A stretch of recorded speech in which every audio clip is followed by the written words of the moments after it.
बिस्मिल्लाहिर्रहमानिर्रहीम। अस्सलाम वालेकुम नाज़रीन। व्यूज़ टाइम प्रोग्राम संभली कर रहा हूँ जो मेज़बान अली वकास जो नाज़रीन गुज़िरियल ॾींहुं CCI जो इजलास थियो। इजलास में फ़ैसिलो कयो वियो त गॾियल इतफ़ाक़ खां पोइ को बि केनाल ठहंदो सूबनि जी ख़दशनि, मुल्क जी ख़ुराक जी ज़रूरतनि ऐं माहौलियाती सलामती यकीनी बणाइण लाइ कमेटी जोड़ण जो फ़ैसिलो कयो वियो आहे। इजलास में चयो वियो त तेसिताईं वफ़ाक़ी हुकूमत को बि क़दम अॻिते न वधाईंदी जेसिताईं सूबनि विच में गॾियल इतफ़ाक़ राय पैदा नथो थिए। ऐं इन ते पंहिंजे पैनल सां ॻाल्हि कंदासीं। हुन सां गॾु नाज़रीन कॉर्पोरेट फार्मिंग वारो नोटिफिकेशन रद्द कराइण लाइ बबरलो बाईपास ते वकीलनि जो धरणो जारी आहे। कमू शहीद, कंदकोट, मलीर ऐं ॿियनि हंधनि तां धरणा ख़तमु कया विया आहिनि। वकीलनि तरफ़ां ट्रैफ़िक जी रवानी बहाल थी वई आहे। ट्रैफ़िक रोड्स जेके आहिनि उहे बहाल थी विया आहिनि। अॻियां वकीलनि जो चवणु आहे त पीपुल्स पार्टी हाकारी मोट ॾिनी त बबरलो वारो धरणो बि असां ख़तमु करे छॾींदासीं। इन ते पंहिंजे पैनल सां ॻाल्हि कंदासीं। पैनल में जिन मूंखे जॉइन कयो आहे उन्हनि जो तारुफ़ करायां। सीनियर तज़निगारन प्रोफेसर इनाम भट्टी साहब, सीनियर तज़निगारन इदरीस टिगारी साहब, सीनियर तज़निगारन इनाम शेख साहब असांखे पैनल में जॉइन कयो आहे। प्रोफेसर इनाम भट्टी साहब, प्रोग्राम जी शुरूआत त पहिरीं तव्हां खां कंदासीं। सर, गुज़िरियल ॾींहुं सर CCI जो इजलास थियो। इजलास में सर फ़ैसिलो कयो वियो त को बि केनाल न ठहंदो ऐं गॾियल इतफ़ाक़ खां पोइ केनाल ठाहिया वेंदा। सूबनि जे ख़दशनि, मुल्क जी ख़ुराक जी ज़रूरतनि ऐं माहौलियाती सलामती यकीनी बणाइण लाइ कमेटी जोड़ण जो सर फ़ैसिलो कयो वियो आहे। सर, कीअं था तव्हां ॾिसो जेका हीउ इजलास थियो गुज़िरियल ॾींहुं?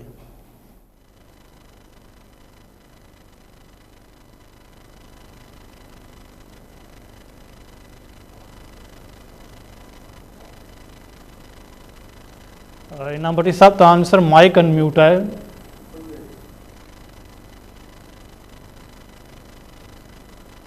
शायदि इनाम भट्टी साहब जी लाइन जो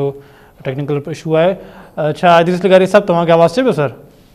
जी, अली वकास अचे पियो आवाज़। सेम क्वेश्चन ऐं तव्हां खां ई रिपीट कंदो। सर, गुज़िरियल ॾींहुं CCI जो इजलास थियो आहे। इजलास में सर फ़ैसिलो कयो त को बि केनाल न ठहंदो। सर, तव्हां छा इन मामले ते कमेंट कंदा? अली वकास, तव्हांजी वॾी महिरबानी। ऐं सभ खां पहिरीं तव्हां सिंध जे माण्हुनि खे जेको सो मुबारकबाद पेश कयां थो त उन्हनि जेको सो हिकिड़ी जेको सो मुस्तक़िल मज़ाजीअ सां जेको सो बीठा रहिया आहिनि, अञा बि आहिनि। हाणे ॾिसो, जेसीं ताईं जेको CCI जो इजलास जेको थियो ऐं उन इजलास में जेकी पहिरियां ऐलान कया विया हुआ, ख़ासि तौर ते वज़ीर आला सिंध बिलावल भुट्टो ज़रदारी ऐं पीपल्स पार्टी, उन्हनि इहो ॿुधायो हो त असां केनालनि जो जेको आहे मुकमल तौर ते असां जो ख़ात्मो आणींदासीं ऐं उनखे ख़तमु करे असां पोइ जेको सो अॻिते वधंदासूं। इहो सॼो तव्हां ॾिठो पिए त माना जेको अवामी दबाव हो, अवामी प्रेशर हुयो ऐं धरणा हुआ, उनजे नतीजे में जेको सो वज़ीर आला सिंध बिलावल भुट्टो ज़रदारी ऐं पीपल्स पार्टी सभु जेके अॻुवान इन ते मजबूर थिया हुआ। पर जेको CCI जो फ़ैसिलो आहे, ॾिसो, उहो उन में इहो ई कयो वियो आहे त फ़िलहालु असां इन ते कमु ख़तमु था कयूं ऐं जेको अॻिते जेकॾहिं ठाहींदासूं त पोइ वरी बि इतफ़ाक़ राय सां ठाहे वेंदासूं। मुंहिंजे ख़्याल में इहा ॾाढी हिकिड़ी माना कंट्रोवर्शियल जेका पीपल्स पार्टी कमिटमेंट कई हुई ऐं जेको पीपल्स पार्टी वाइदो कयो हुयो, पीपल्स पार्टी उन ते पूरी तरह न लथी। ऐं इहो ईअं ई आहे त ॼण त फ़िलहालु शयुनि खे जेको आहे कुझु वक़्तु ताईं त टालियो वियो आहे, कुझु वक़्तु ताईं त उनखे डिले कयो वियो आहे, पर इहा तलवार जेका आहे न, उहा तलवार जेका आहे ॼण त उहा लटकियल आहे। मुंहिंजे ख़्याल में इहो बि हिकु ताईं असां खणी ईअं चई सघूं था त जंहिं तरीक़े सां उहो पेश कयो वियो आहे ऐं मोट में जेका असां ईअं खणी चऊं त इहा बि असांजी जेका आहे अधु फत आहे। असांजो इहो जेको सो जेका असां मुकमल ख़ात्मो चयोसीं पिए, नोटिफिकेशन चयो पिए, ऐं उन सां गॾु कॉर्पोरेट फार्मिंग जेका हुई उनजो बि असां चयोसीं पिए, तमामु चयो पिए त उनजो बि जेको सो नोटिफिकेशन निकिरे। पर जंहिं तरीक़े सां ही जेका हुकूमत परेशान हुई, जंहिं तरीक़े सां सिंध हुकूमत परेशान हुई ऐं उन में वॾी हद ताईं ईअं खणी चई सघिजे थो त ॼण जेको CCI इजलास जेको 2 तारीख़ ते हुयो, उनखे 28 तारीख़ ते घुराए हिकिड़ो इहो तासिर ॾियण जी कोशिशि कई वई त हुकूमत जेका आहे उहा तमामु घणी संजीदा आहे ऐं इन मामले खे जेका आहे उहो जल्द खां जल्द ख़तमु करणु चाहे थी। पर डिसीशन में जेको फ़ैसिला थिया आहिनि, जेके आया आहिनि, उहे मुंहिंजे ख़्याल में उन सतह जा फ़ैसिला जहिड़ी तौक़ असां माण्हुनि खे हुई, सिंध जे माण्हुनि खे हुई ऐं सिंध जी आवाम खे हुई, उन मुताबिक़ न आहिनि। पर तंहिं बावजूदि बि ॾिसो, इहो ठीकु आहे, उन ते असांजा एतिराज़, रिज़र्वेशन ऐं तनक़ीद पंहिंजी जॻह ते, पर तंहिं बावजूदि मुंहिंजे ख़्याल में पाकिस्तान जी वेझर जी तारीख़ में हिकिड़ो इहो वॾो मिसाल आहे जो घटि मां घटि जेको सो वफ़ाक़ी हुकूमत जेको आहे उहो 2 क़दम जेका आहे उहा पोइते हटी आहे ऐं सिंध हुकूमत बि जेका जंहिं तरीक़े सां वाइठी थी अवाम जे आॾो आई आहे, जंहिं तरीक़े सां ख्वार थी माण्हुनि जे साम्हूं आई आहे, ऐं जंहिं पीपल्स पार्टी जो इमेज जोड़ियो पिए थो जेको सिंध असांजे खीसे में पई आहे, ऐं असां जेके बि सिंध दुश्मन फ़ैसिला कंदासीं उहे फ़ैसिला जेको ईअं ई अवाम अखियूं पूरे क़बूल करे वेंदो। तंहिंजे करे सिंध जे माण्हुनि न फ़क़ति सिंध हुकूमत खे हिकिड़ो वाज़िह पैगाम ॾेई छॾियो, पर साॻिए वक़्त ते जेको आहे नवाज़ लीग खे ऐं ख़ुदि हिन रियासत जी खे बि हिकिड़ो वाज़िह पैगाम ॾिनो त सिंध जे माण्हुनि सां इन क़िस्म जी ऐं इन सतह जी जेका नाइंसाफ़ी आहे ऐं जेका हर दफ़े वफ़ाक़ सम्झंदो आहे, वफ़ाक़ ख़बेत ॾींदो आहे, त सिंध जे माण्हुनि पंहिंजी पूरी साबित क़दमीअ सां ऐं गुज़िरियल ही 7-8 साल खनि खां वठी ऐं ही जेके 12-13 ॾींहं जेके धरना लॻा उन में वाज़िह करे छॾियो त सिंध जो माण्हू जेको जेकॾहिं उथी बीह रहे ऐं ईअं परमुन तरीक़े सां स्टैंड वठे त पोइ वफ़ाक़ छा ख़ुदि रियासत खे बि तव्हांखे पोइ ते हटण ते मजबूर करे सघे थो। ऐं थी तव्हां ही ॾिसो जी जेको कारपोरेट फार्मिंग आहे, असल में इहो प्रोजेक्ट जे तव्हां ॾिसो त असांजे जेको नॉन सिविलियन जेको आहे रियासत जे इदारनि जे सरबराह जिनखे इहे न करणु घुरिजे आहे, पर उन्हनि वञी कयो हुयो ऐं उन सतह ते उहे जेके ॿ क़दम जेके वेफर ते विया आहिनि त मुंहिंजे ख़्याल में वॾी कामयाबी आहे। हा बाक़ी ॾिसो इहा ॻाल्हि सही आहे त उहो जेको असां जंहिं सतह सां चाहियोसीं पिए ऐं जेका असांजे माण्हुनि जी जेका ख़्वाहिश हुई, जेको मुतालबो हुयो ऐं पुरज़ोर ऐं ज़बरदस्त जाइज़ मुतालबो हुयो, उन सतह ताईं ते अची थी आहे। पर जेका कुझु बि कामयाबी मिली आहे मुंहिंजे ख़्याल में इन हिकिड़े डिघे सफ़र में, हिकिड़े वॾे सफ़र में जेको आहे इहा हिकिड़ी जेका मजमूई तौर ते हिकु क़ाबिल तारीफ़ हिकिड़ी कामयाबी आहे। पर इन जो इहो कतई मतिलबु कोन्हे त असां जेको हाणे ख़ामोशी सां वेही रहूं ऐं वरी बि का हिकमत अमली न जोड़ियूं, का बि मनसूबाबंदी न जोड़ियूं ऐं का बि लॉन्ग टर्म प्लानिंग जेका आहे असां उहे न कयूं ऐं इन ते ख़ुशि थियूं। मुंहिंजे ख़्याल में इहो कोन्ह थींदो सिंध जो माण्हू सुभाणे इन केस हिननि को बि अहिड़ो फ़ैसिलो कयो जेको सिंध जे माण्हुनि जे जेको मुफ़ादनि जे ख़िलाफ़ हुजो ऐं सिंध ते जेको उहो हमिलो थियो त सिंध जो माण्हू इन खां वधीक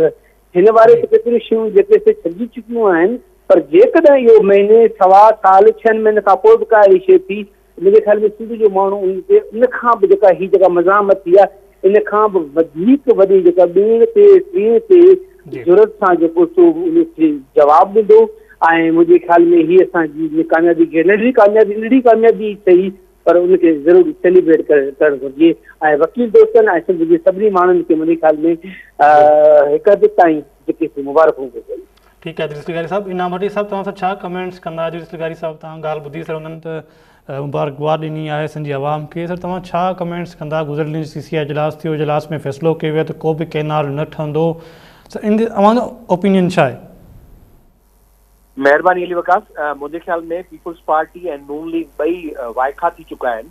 उन्हनि जंहिं मामले सॼे खे लहे मिटी पे कयो ऐं उनखे मुसलसिल आवाम जी अखियुनि में धूड़ पे विधी ऐं उन्हनि खे लिकाइण पे चाहियो त अहिड़ो को मनसूबो कोन्हे, अहिड़ी का ॻाल्हि कोन्हे, पर इहा ॻाल्हि हाणे वादी थी चुकी आहे त जेको SICF जो मनसूबो आहे, SIFC जो मनसूबो आहे, उन में ई ग्रीन पाकिस्तान इनिशिएटिव जो जेको प्रोग्राम आहे उन प्रोग्राम जेको असां वटि मुक़तदरा धुरनि इहो तय करे वरितो आहे त उन्हनि खे $6.5 अरब जो फॉरेन इन्वेस्टमेंट जेका आहे असां आणणी आहे, जंहिंजे लाइ कतर, UAE, सऊदी ऐं ॿियनि मुल्कनि सां जेके उन्हनि जंहिंजो उन्हनि समूरो प्रोजेक्ट्स रिथाऊं वग़ैरह बि ठाहे छॾियूं त उहे सभु जेके आहिनि पैदावार कीअं वधाई वेंदी, उन में ज़रात ते कीअं जेको आहे सो वीट जी प्रोडक्शन वधंदी, उन मां केतिरी आमदनी थींदी, उन समूरे जे असुल जो सॼो निचोड़ इहो आहे त उन्हनि जो सभिनी जो दारोमदार इन्हनि केनालनि ते हो। छाकाणि त जेका सिर्फ़ु चोलिस्तान केनाल जे लाइ कमांड एरिया जेका डेवलप करण जे लाइ जेका रिथा कई थी वञे उहा ई तमामु वॾी हुई, जंहिं ते बुनियाद ते इहे सभु शयूं थियूं पए ऐं हुननि इहो सभु लिकायो पए। हाणे बि जेके बि शयूं थियूं आहिनि ऐं नथो सम्झां खयो आहे, पर सिंध जे माण्हुनि जी सोजत, सिंध जे माण्हुनि जी मुस्तक़िल मिज़ाजी ऐं सिंध जे माण्हुनि जे पुरअमन ऐं इतिजाज जे नतीजे में हुननि खे इहा शइ नज़र अची वई आहे त माण्हुनि जी अखियुनि में धूड़ नथा विझी सघनि। तंहिंजे करे मामले खे त ॾिसियो आहे, पर यकीन ॼाणो त हिकिड़ो दफ़ो बि जेकॾहिं कंहिं तरह सां इहो मामिलो पोइ ते ॾिसिजी वियो, हाणे माण्हुनि खे हमेशह घटि में घटि ज़हन में रहंदो त सिंध जे मुफ़ादनि वटां कहिड़ा मामला आहिनि ऐं कहिड़ा मामला सिंध जे मुफ़ादनि वटां न आहिनि। त हिन वक़्तु पाकिस्तान जे पूरे निज़ाम जे पाणी जे निज़ाम जे अंदरि किथे बि पाणी इज़ाफ़ी आहे कोन, जंहिंजे लाइ चई सघिजे त पाकिस्तान की तरफ़ नई कमांड एरिया का डेवलप जेको वज़ीर आला साहब अञा ताईं हिन ते बज़र लॻो पियो आहे उन्हनि अञा ताईं इहो ॻाल्हाइनि मुकमिल तरह सां कमांड एरिया जी ज़मीन जेका माण्हुनि जे आबादी जे हेठि आहे उन्हनि जे लाइ ऑर्डर्स कढी उन्हनि खां ख़ाली कराइण जे लाइ ऑर्डर्स कढिया पिया वञनि। तव्हां वञो जिन जिन इलाइक़नि में उन्हनि बदीन में पंहिंजो हेॾा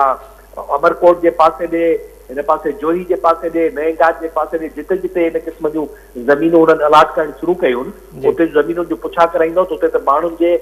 इस्तेमाल हेठि ईंदड़ ज़मीनूं जेके तव्हां कारपोरेट फार्मिंग जे नाले ते हिते सिंध में अलाट कयो था। साॻी सूरत हाल पंजाब जे अंदरि बि हुई उते जे माण्हुनि जा सदियुनि खां चरागाह आहिनि हिकिड़ा तारीख़ी तौर ते माण्हुनि जा रहण करण जा जेके तौर तरीक़ा थियनि था उन्हनि जूं रोही ऐं चोलिस्तान जे इलाइक़े में उन्हनि माण्हुनि वटि जेका ज़मीन उन्हनि जे उठे ते उन्हनि जे इस्तेमाल में रहंदी हुई या उन्हनि जो पाणी जेको थोरो घणो मींहनि में स्टोर करे ऐं उनखां पोइ ते गुज़र सफ़र कंदा उहे सभु ज़मीनूं उनखां खसिजी या कारपोरेट फार्मिंग जे नाले में हिकिड़ी कंपनी सरकार जे हवाले थी वई यानी जेका ग्रीन पाकिस्तान प्राइवेट लिमिटेड ठही आहे सॼी जॾहिं उन्हनि खे ॾियो था त मक़सदु इहो थियो त हिकिड़ी ओनरशिप सॼी तब्दील थी आहे ऐं जेको पाकिस्तान जे आइन ऐं कानून खां मथां फ़ैसिला आहिनि त इहे सभु फ़ैसिला जेके आहिनि सां लाॻापियल आहिनि। हींअर केनालनि जो फ़िलहाल मामिलो त टरियो आहे पर आउं सम्झां थो सिंध जा माण्हू ईंदड़ वक़्त में पंहिंजे ज़मीनुनि जी वारसी महदरियात जी वारसी साहिल वसाइल जी वारसी इन जे लाइ बि ईअं ई पुरअमन जदोजहद कंदा ऐं हाणे घणे अरसे जे लाइ पीपुल्स पार्टी सिंध जे माण्हुनि खे ईअं अखियुनि में धूड़ विझी हुकूमत नथी करे सघे त हू माण्हुनि खां वोट वठी अचनि था इन जे लाइ त हू सिंध जे इन्हनि सभिनी वसीलनि जी बाक़ी कंदा उन्हनि जी ज़िमेवारी सां विर्छ कंदा उन्हनि जी तरक़ी ऐं तहफ़ुज़ जे लाइ पंहिंजो किरदारु था कंदा पर उन जे बजाए हू उन्हनि जी तबाही जो सबबु बणजनि था इन करे हाणे आउं नथो सम्झां त घणो वक़्तु इहा काशी हली सघंदी। जी ठीकु आहे इनाम भट्टी साहब इदरीस ग़रीब साहब सर हुन सां गॾोगॾु कारपोरेट फार्मिंग वारो मामिलो आहे वकीलनि तरफ़ां सर कारपोरेट फार्मिंग वारो नोटिफिकेशन रद्द करण लाइ बि बबरलो बाईपास धरणो जारी आहे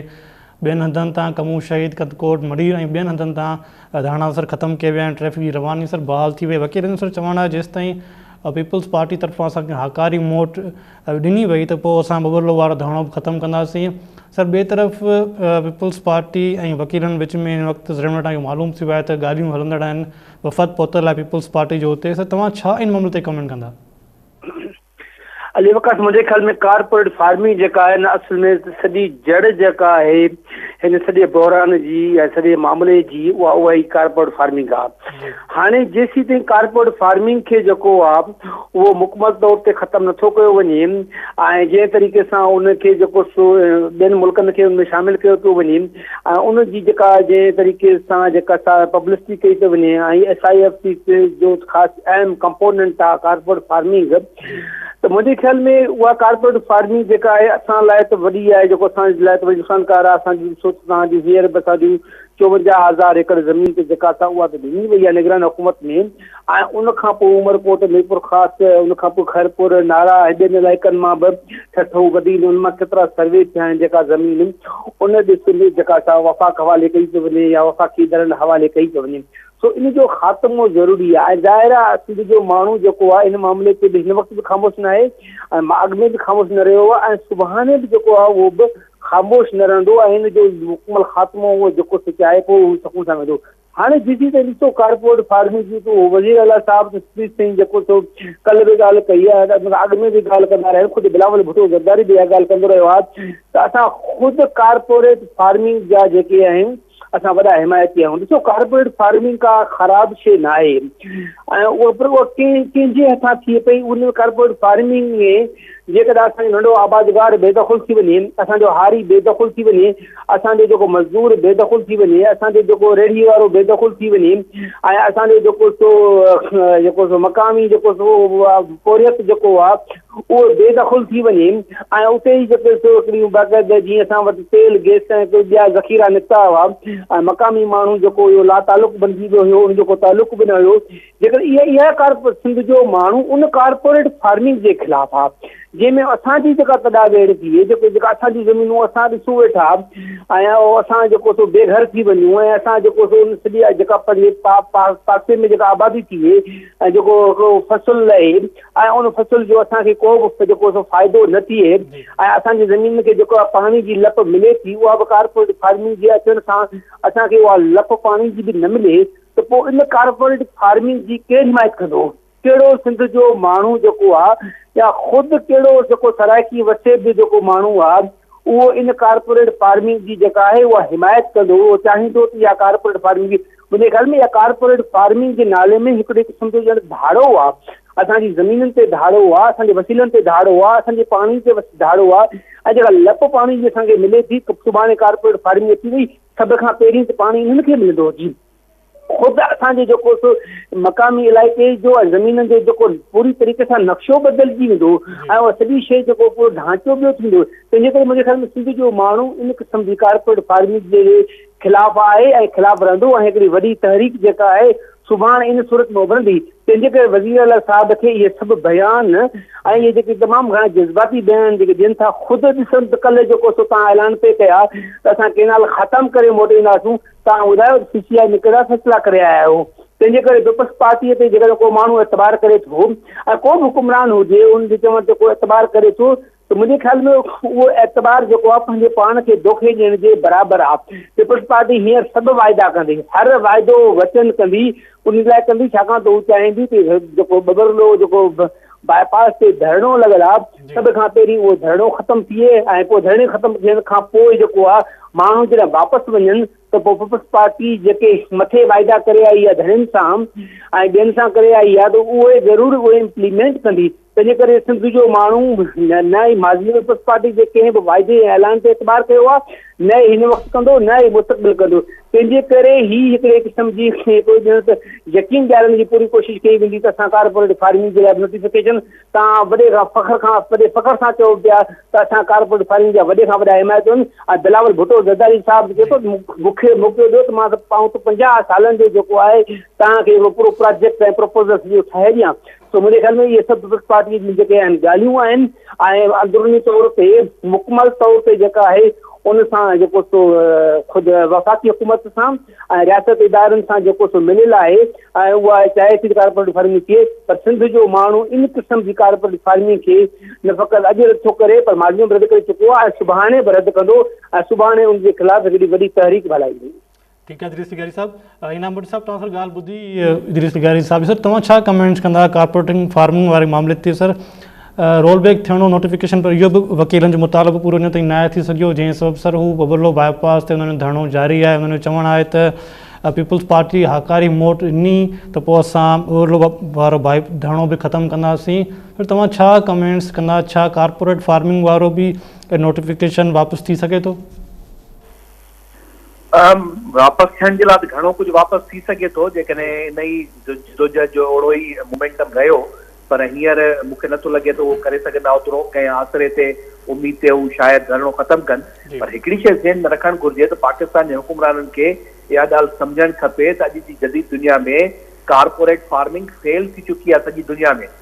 रशिया जे अंदरि, अमेरिका जे अंदरि, अफ्रीका जे अंदरि जिते जिते वॾा कारपोरेट फार्मिंग जा प्रोजेक्ट्स हुआ उन्हनि जा जेके माहौलियाती असरात थिया, उन जा समाजी जेके असरात थिया, उते जी मक़ामी आबादी जे मुआशी जेके असरात थिया उहे सभु मनफ़ी जेको आहे सो थिया। उनजे सबबु जेका तबाही थी उन खां पोइ इहा शइ तइ कई वई त इन वॾनि प्रोजेक्ट्स जे नाले में नंढो जेको आबादकार आहे, जेका नंढी पैदावार आहे उहा मुतासिर थिए थी, जंहिंसां मुल्क जी मजमूई पैदावार घटिजी वेंदी आहे। ऐं इहा शइ हींअर हिते जी जेका आहे न रुॻो इहो पर माण्हुनि जेका लंचपलाण थिए थी, माण्हुनि खे जेको उतां डिस्प्लेस कयो थो वञे, लखनि जे तादाद में आबादियूं उतां खां जदाई थी वञनि, उनखे सिर्फ़ु हिकिड़ी कंपनी ठाहिण जे करे जेको उनखे कारपोरेट सिस्टम जेको बणायो थो वञे। तंहिंजे करे अॼु जे दौर में जदीद जेका मञियल शइ आहे दुनिया में उहा इहा आहे कोऑपरेटिव फार्मिंग। कोऑपरेटिव फार्मिंग जेका आहे उहा इहा आहे त उते जा ई माण्हू जेके उन ज़मीन जा